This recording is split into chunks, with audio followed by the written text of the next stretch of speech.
But honestly, homemade baby food is the best though. Yeah, store-bought baby food dear. Oh no, you are just lazy. My sister, don't insult me. It's just the more convenient option. But are you not concerned about what goes into your child's stomach? But won't I read those things on the label? Hello everyone and welcome back to the channel. Yes, my name is Yasmi and I am the face behind Taste and Bloom. Or rather maybe the face behind the hands you see on the channel, yes. And this is a new segment we are introducing. We'll be chit-chatting basically about food and nutrition for our babies and toddlers. So do stick and stay with me.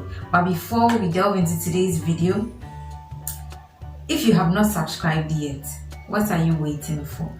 Please subscribe and turn on the notification bell so you are prompted every time I post a new video. Today we are talking about homemade and store-bought baby food. So, disclaimer. First of all, I am not a nutritionist or a dietitian or whatsoever. What I'll be saying during these chit-chat moments are my candid opinions based on personal experiences as a mother of 2 boys. Another disclaimer. I am not here to spoil anybody's business, I beg. Okay, so like I said, we are talking about store-bought and homemade baby food.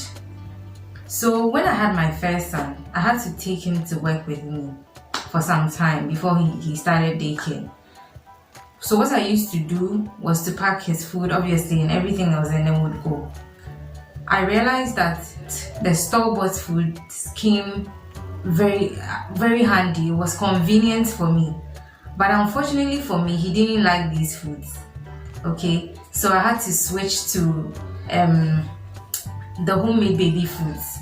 What I realized was that after I did that change, I realized that we saved a lot of money because the homemade baby food was a lot cheaper than the store-bought baby food. I'm not saying that he totally stopped eating them, but there were some store-bought foods that he preferred, but other ones he would not have anything to do with them. So another advantage of homemade baby food is that you, the parent, becomes the quality control manager. I say this because you choose the ingredients you use to prepare the food for your child. So to you, if the ingredients are of good quality, you know what quality of food is entering your child's stomach. I get it. The store-bought foods have the labels written, the content of the food on the packaging and everything. But like I have said already, so when it's more and so it gives you an opportunity to be the quality control manager of your baby's food, and I think that's awesome here. Another advantage I found with homemade baby food is that it introduces a lot of flexibility and gives you more choices. So here's the case where I would puree avocado, I would puree asparagus or cauliflower.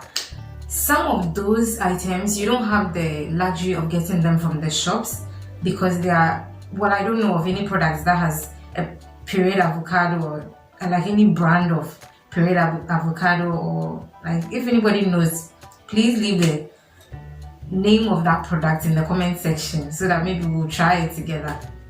But anyways, so these are some of the reasons why I also decided to stick to the homemade baby food, because it gave me a lot of choices for my kids. So yes, I was happy with that advantage of homemade baby food.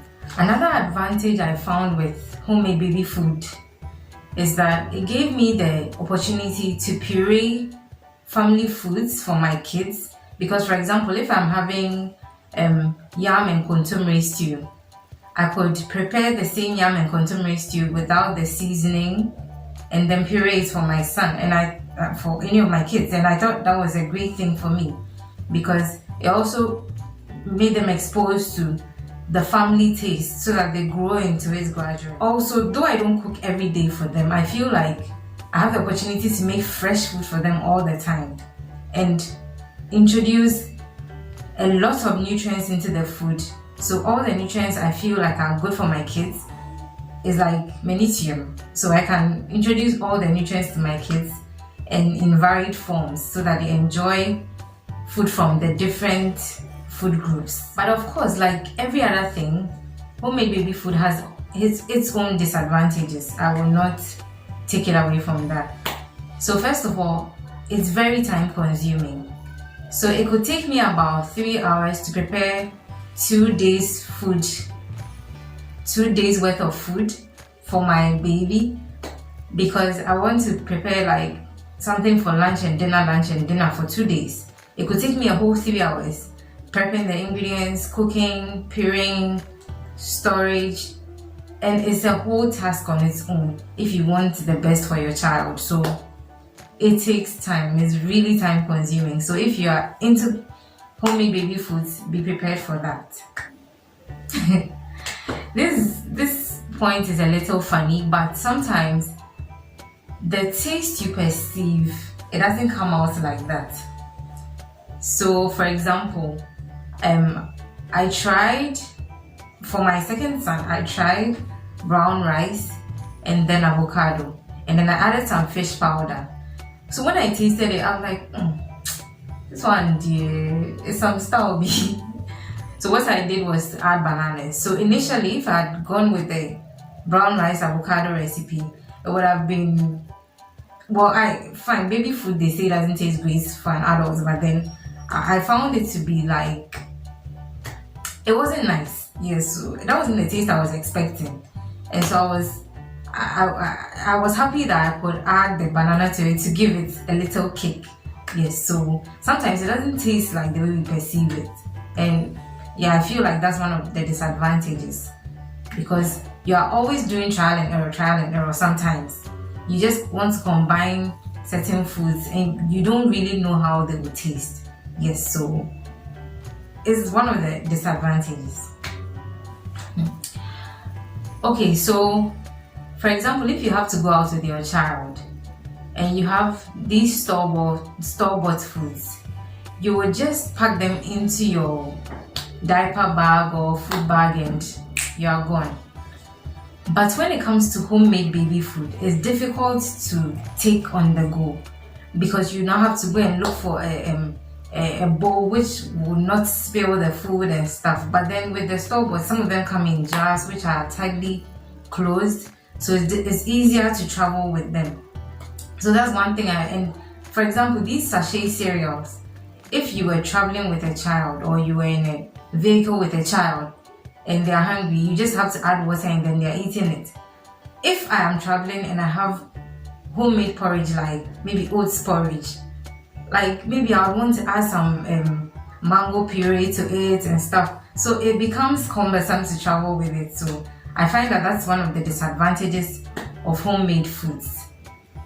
So this is where we would wrap up today's video. If you've enjoyed it, leave comments down below and let me know how your kids have taken the foods I've prepared so far. So if you've not watched any of my videos yet, I'll leave the links in the description box. Go check them out and feed the bloomers with some nutritiously yummy homemade food. So until we meet again next time, subscribe, share, comment and like, and keep blooming.